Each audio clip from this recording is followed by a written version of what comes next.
Hello there and welcome back to the third episode of the Focus feature.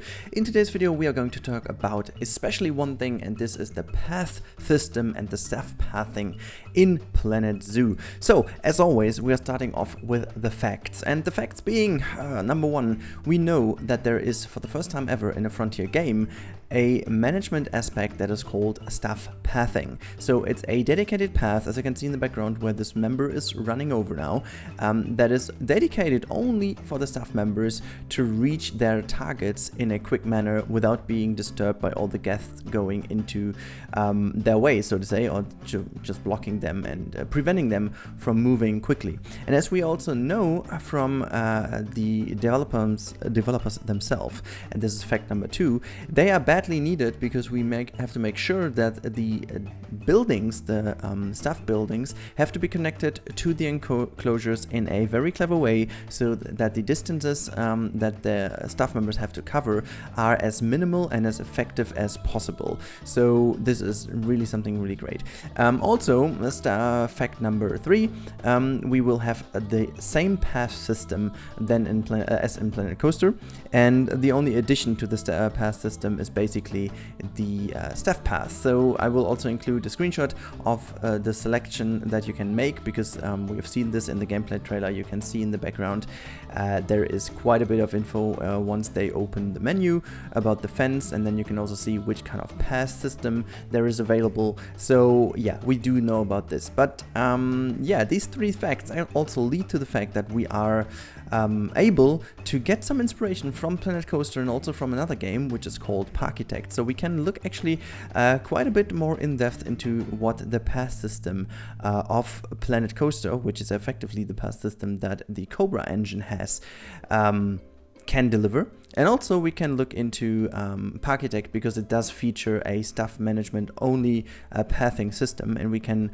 see how this behaves. But for now we just watch for a second how the pathing looks. As you can see, it's wonderfully highlighting now which kind of staff pathing we have, and basically it's the same as we had in Planet Coaster. We have 4 different variants of staff pathing, at least that's what we know until now, and we have the option to make also sure that people, like the normal guests, don't walk over the staff paths. But now let's jump into Planet Coaster first to look into what the staff pathing will be like. So here we are in Planet Coaster. As you can see, I've chosen one of my parks I'm currently playing in, which is Isla Napali. I did choose this one because it's very similar to zoo layouts, at least at the moment, because it's a more natural park, and this is an older save file, so that I have a little bit of space to put some path down to show you guys. But first of all, let's just show you how the path system works. So as you can see, everywhere you can see the guests roaming around. This is obviously path. Some of the things are a little bit fake, so this one over here is no path at all, but if you go down here, this is the pathing. It's connected to all of these paths over here. You can see we have different textures, there are different width to the paths, and you can also make plazas like this one over here, which we're going to talk about in a second. So yeah, just zooming out a little bit, you can see that there is a fair bit of work that goes into it, but if you dedicate a lot of work into this, you can make actually pretty nice layouts in terms of pathing. So as you can see, we can just quickly go through. You can see this whole area over here is a plaza going down here, which is roaming around over this here, and it all looks pretty natural, pretty flowing, pretty easy. We have this whole big mess of concrete over here at the beginning of the entrance of the park, and you can see there's a lot more going on over here. I also chose this very old park file to show you how the whole thing looks without scenery around, because this is basically something I made at the beginning just to have an idea of how this area will look in the future. But this is just me planning, and it actually looks a lot different in reality than what I was planning over here. But there's one thing in particular I wanted to talk about, which we are going to tackle then in Parkitect later. So as in Planet Coaster, in Planet Zoo we will have staff buildings, and this one over here is the staff building. As you can see, it's actually a facility type staff building in Planet Coaster. One of the things that you've been seeing also at the beginning of this video, it's not just a black box in Planet Zoo any longer. It's a really nicely interior designed building, and you don't need to kind of make the immersion as we do here in Planet Coaster by just faking it all as if it would be a nice big building. But as you can see, I was using the so-called natural paths. So as you can see, these little stumps you can see in the bottom over here, this one, they do mark the pathway that leads to the back of this building. So actually, what I did is I placed the staff building at a location where only staff members would go, because the reason for this is that the guests have no target point in here. But as soon as I would put something in here where the guests would want to go, they would definitely also use this path. However, in Planet Zoo we will get the opportunity to have like a staff pathing dedicated only thing, so that no one of the guests will use it. We are going to talk about this in Parkitect in a few minutes, but first of all, let's see what the pathing tool can do, because this is what you might be most interested in. So first of all, the path system is divided into 3 areas. I think they did change it in Planet Zoo to actually 2, and then added the 3rd one for the staff pathing. But so far we have the normal path, we have the natural one, and I'm pretty sure, as I've seen that they added the natural one to the pathing in general. It does make sense, by the way, but yeah, you will see the difference in a few seconds, but it would make sense to put it all in. Let me just make it a little bit smaller so you can see it a bit better. And then we have the queue. I'm not sure if we will get the queue option in Planet Zoo as well. We know that there will be some rides people go in, but sometimes in zoos you don't really have a queue. You only have like a path connected to it, and you just jump on a train or whatever. So there's not a need for waiting. So I'm not sure if we get a dedicated queue or not, but anyways, this could be our equivalent to the staff pathing, if you will, because this is only a path that is only dedicated to people going on a ride actually. So none of the guests will use the queue option as long as they don't want to go onto this ride. Anyways, we go into the pass, and you can see this is how the pass is put down. It's this roundish piece over here.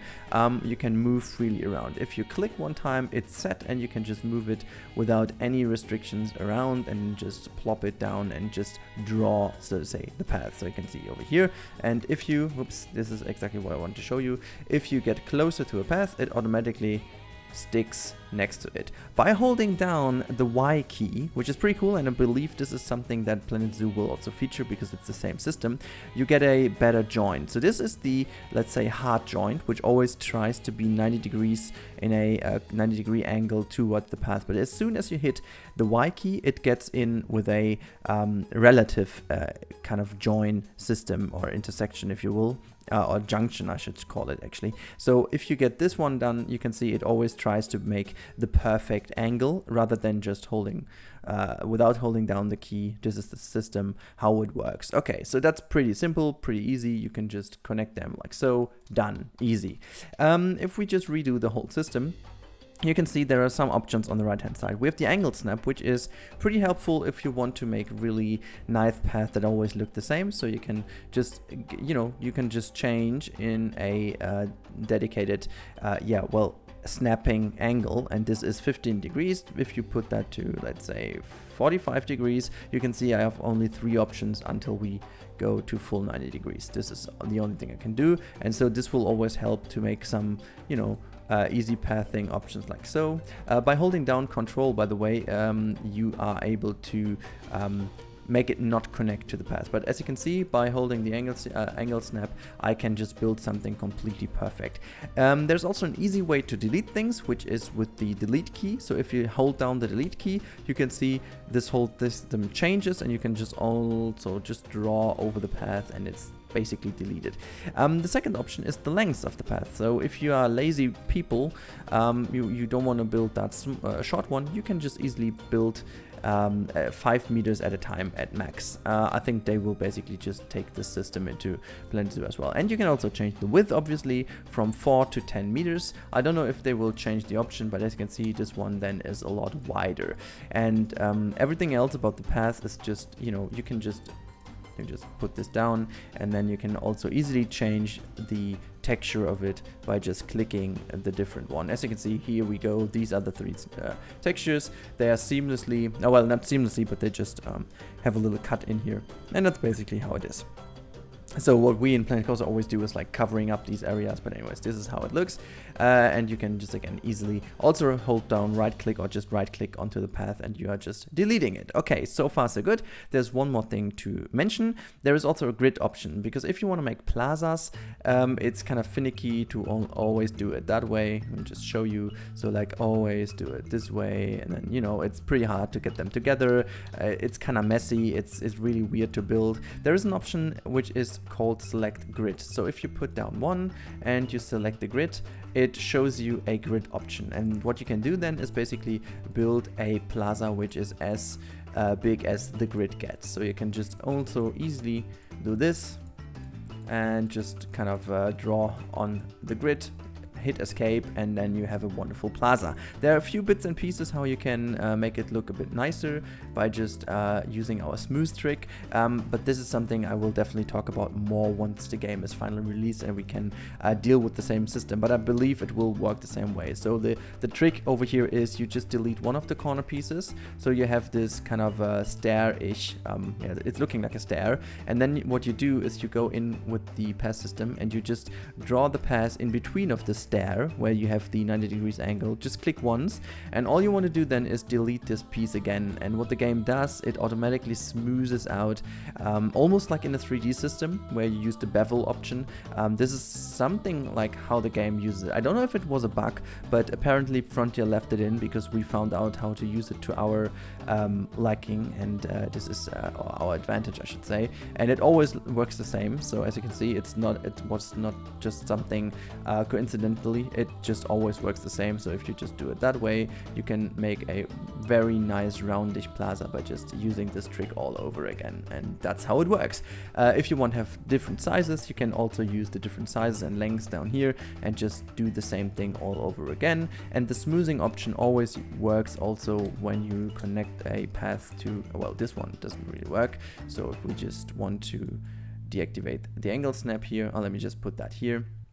And then you can also go in here and smooth as long as you have the perfect, whoops, yep, there we go. This is the autosave, which is hopefully not that annoying in Planet Zoo, because it's quite annoying here in Planet Coaster because it always slows down the game a little bit, but it's not too, you know, it's nothing to worry about. It's actually something which is down to me because my park is always filled with so many pieces and just cramped, so that it always makes a little bit of a weird thing with the FPS. Anyway, so yeah, if you delete this, you can see you can just smooth it out as long as you want, and it just creates a nice organic path layout. Sometimes it doesn't work. The game just tells you then to just let it be. Anyways, this is all I can say about the Planet Coaster Pass system, which is a 1-by-1 translation into Planet Zoo, with the exception that we will have dedicated staff pathing. And to see how staff pathing can be realized, we are now jumping into Parkitect, where we're going to talk about this again. Alright, so here we are in Parkitect, this wonderful, lovely little game. I don't know if you know it, guys, but this is a wonderful little Zoo Tycoon-ish game of the first, yeah, I should say, of the very first generation, or how Roller Coaster Tycoon has been in the past. But now, in this particular game, you have the option of a dedicated pass system for staff members. So if we just go pretty simply into the pathing system, you see it's like a little bit like in Planet Coaster. You have the path, you have the queues, and you have the employee pass. And the employee pass is something, again, which is unique to a game, or like this game. I believe Theme Park, the old Theme Park game, also had a staff member system, but I'm not entirely sure. Anyways, what it does is it actually prevents your guests from walking this way. So I'm going to show you this really quick. So if I draw this way down here, and I'm going to put now a staff building in here. I'm putting a staff room. Let me just rotate this one. So staff room goes here, and the staff training room goes here, and yeah, well, we don't need a depot. Oh, actually we need a depot. Let's put the depot here as well, and then we're going to plop down some staff members because I don't have some of those by now, but this is what we're going to do. We just drop them all in, and we have also some again, this type of staff member is pretty cool because that's a hauler and they are just carrying around goods. I'm pretty sure that we don't have this in Planet Zoo, but most of the things we will also have in Planet Zoo. And yeah, you can see it's pretty easy to drop them down. It's a system like in every other game as well. Just plop them all down and they will move around. So we have this building over here, and if we now are about to click of one of those guys, hopefully this one is already doing it, I don't know. Let's have a look. Okay, I think we can tell him to go for a training if this is possible. Anyways, seems not to be possible at this moment, but the tiredness goes up, so let's just speed up the game so we can see that a staff member is using. There we go, that's already it. So as you can see, our staff members are using the pass system over here. But now let's have a check what happens with our guests if we are about to put some you know, paths down which they would need. So let's just delete this path just for the sake of showing it to you and just fill this with a staff pass. So here we go, and now we just speed up the game a little bit again, and you can see that the guests will not use this path over here. They will always use the left one, as you can see over here, and we are just a little bit waiting until there is a staff member hopefully coming our way. There we go, there is a staff member and he's about to use this way. The same goes for our security guard. So this is pretty good because this helps you to maintain a certain route of traffic. So here you can see our lovely little T-Rex entertainers. They're using this path overall. Obviously they can use both pathways, while the guests can only use their normal guest pathway. So using it this way over here is basically nonsense, but just for the sake of showing it to you, that was easy to give a little quick win here in terms of showing it. But which is really handy is, and this is how I did this in this park as well, I used the staff path over here at the back of this area where the staff members have to go basically in here to bring some goods. This is a staff building in here. I think we have also... Oh yeah, then we have some vendors in here.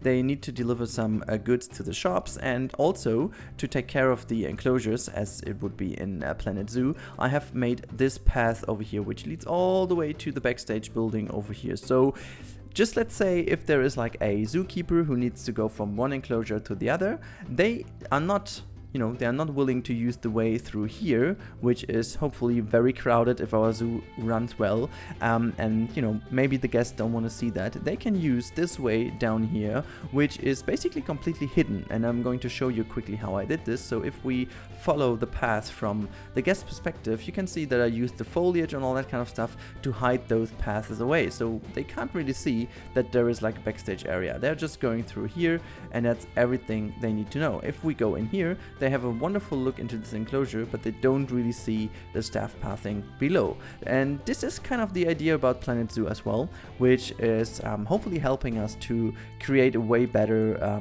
overall management aspect of the game, so that we have to deal with a lot of these kind of things and use the staff pathing to the maximum. Anyways, let's continue and go back to an overall little final thoughts about the staff pathing and pathing system in general in Planet Zoo. So see you on the other side of the cut. Alrighty, alright, so we have seen that there is a path system in Planet Coaster which is quite powerful, yet a little bit finicky, but you can see there is a lot to do. You can actually create a lot of nice layouts indeed. You can basically create plazas, you can create organic looking paths, you can make very parallel looking stuff if you want to build a very tidy man-made planned out zoo, which has basically also just very parallel lines and very straight pathing. You can do this with the grid option, but you can also use the path to create something really flowing and nice stuff like that. You've also seen that in Planet Coaster there are various tricks we kind of developed, I should say, over the course of 3 years actually of playing Planet Coaster. So I think there's a lot of knowledge that will be translated into Planet Zoo immediately, so I think we can just deal with it. You can absolutely go in detail with it. You can also build stairs and stuff, which I didn't really show you because that's pretty obvious, so you can just use them to do whatever you want. It's pretty powerful, but also again you have to get used to it. Then we had a look into Parkitect, which is really a good example of how the staff pathing works, so that people are really not using the staff path, but the staff members are using the path system to their advantage, which is pretty cool because it really helps to manage the flow of your staff members. And as I've already talked about in some of the other videos in the past, I believe that there will be a lot more staff members in this game than you had in Planet Coaster. We've seen this already in the footage here, that there are a lot more people employed in this park already, as they have been ever in Planet Coaster. So that's pretty cool, and something that is really, I think, is really realistic, and I like that they did include this. So yeah, I'm pretty happy about this. But yeah, that's it about the staff, or kind of the pathing. I'm always used to say staff pathing because that's the real news here, but the pathing itself is the one I wanted to talk about. So pathing will not get the great overhaul it might have needed in terms of being perfect, but it is very good indeed. And so yeah, you can see that you can basically do everything with the, you know, what you want to dream of, and yeah, I can't wait to see how it works at Gamescom. Just a little last reminder, I am streaming live from Gamescom Planet Zoo for you guys, and the times are already available. You can find them in the special announcement video, which I will put at the end of the video, and you can also find them on my Twitter, on my Instagram, everywhere where you look, you will find the times. So put them into your calendars and make sure to watch one of the first exclusive gameplays from Gamescom. So that's pretty cool, and hope to see you there. Until then, have a great time, and see you next time. Bye guys. So thank you for watching this video, I hope you appreciate that, and now a special thanks also to all the people supporting me here on that channel, making this all possible. You can see that on the left hand side right now, and also if you want to see more of my stuff, make sure to click that card on the right top now, and if you want to stick around, make sure to hit that sub button, which is on the bottom right of the screen. If you want to see stuff on my social media, sneak peeks and stuff like that, it is on the bottom left on the screen. And yeah, I hope to see you again in the next episode. Until then, enjoy your time guys, and bye!